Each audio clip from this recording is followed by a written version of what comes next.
So a study was conducted by Marymount Manhattan College by an assistant psychology professor there named Nava Silton.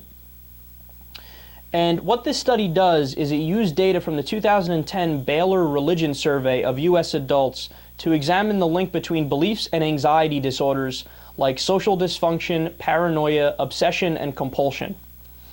So what they did is they measured the religiosity of the people that they're dealing with.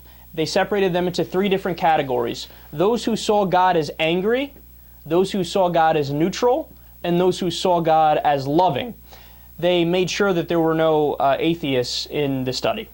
They also found that a belief in a forgiving, loving God is associated with positive psychological traits. So if you believe in a loving God, quote, it's almost like protecting against psychopathology.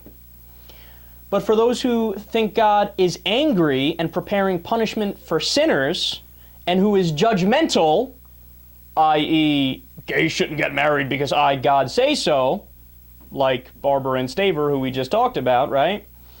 Quote, that belief seems to be very much related to these negative symptoms. Again, I'll tell you those negative symptoms: social dysfunction, anxiety, paranoia, obsession, and compulsion. So they make clear that there is no causation in the study. So in other words, it's basically a chicken or the egg scenario. So some people might say, hey, you know what? The reason why these people are so paranoid and anxious and all these things is because they believe that God is going to punish them at any second, right? Or it's the other way around.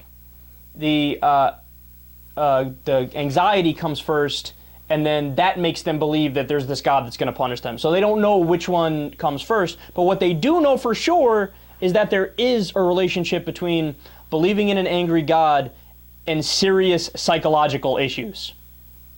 So now, I give you that information, and I think that's the most obvious story known to man.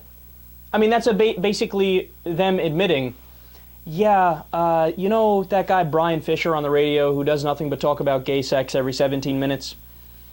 Yeah, he's got some serious psychological issues. Hey, you know those guys, Matt Barber and Matt Staver, who get on the air every day and talk about how, yeah, everybody who disagrees with us is like Nazis, and we're just trying to make sure that God's will is in place, and we got to make sure that the gays don't touch each other, because if they touch each other, then he's going to attack us. Oh my God, it's going to be so bad. Angry God, it's horrible, right?